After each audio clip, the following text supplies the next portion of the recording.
નમસ્કાર મિત્રો, વિડીયોમાં તમારું સ્વાગત છે। જી હા મિત્રો, અત્યારે હાલના મોટા અને મહત્વના સમાચાર સામે આવી રહ્યા છે। તો મિત્રો, સમાચારમાં વાત કરીએ તો શું તમે પણ ઠંડીમાં વધુ પડતી ચા પીવો છો?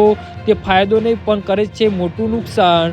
શિયાળામાં વધુ પડતી ચા પીવી પડી શકે છે ભારે। ડોક્ટરો અને આયુર્વેદિક નિષ્ણાતોની મોટી ચેતવણી।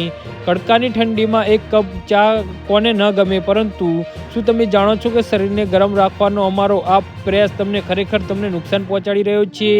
રાયપુરના ઓર્થોપેડિક સર્જન ડોક્ટર દુષ્યંત ચૌહાણના જણાવ્યા અનુસાર અત્યંત ગરમ ચા તમારા શરીરને વાસ્તવમાં ઠંડુ કરી શકે છે અને તે તમારા હાડકાં તથા સાંધાના સ્વાસ્થ્ય માટે ગંભીર જોખમ બની શકે છે।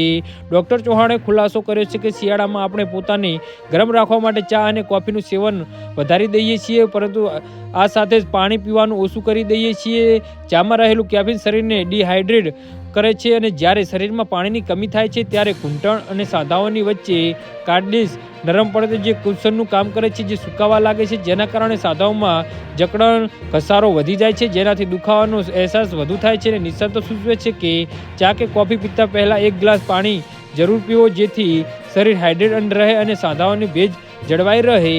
તો આયુર્વેદિક નિષ્ણાત ડોક્ટર અર્જુન રાજના જણાવ્યા અનુસાર શિયાળામાં આદુ, તુલસી અને મસાલા ચાનું મર્યાદિત માત્રામાં સેવન ફાયદાકારક છે, કારણ કે તેનાથી રોગ પ્રતિકારક શક્તિ વધારે છે।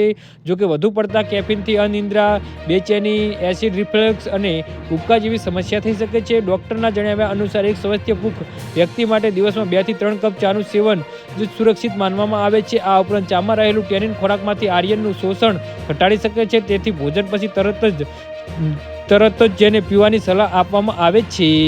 જી હા મિત્રો, તો આના વિશે તમારું શું કહેવું છે તો નીચે અમારી કમેન્ટ બોક્સમાં જરૂરથી જણાવજો। અમારી યુટ્યુબ ચેનલને સબસ્ક્રાઈબ કરવાની ભૂલતા નહીં। ધન્યવાદ।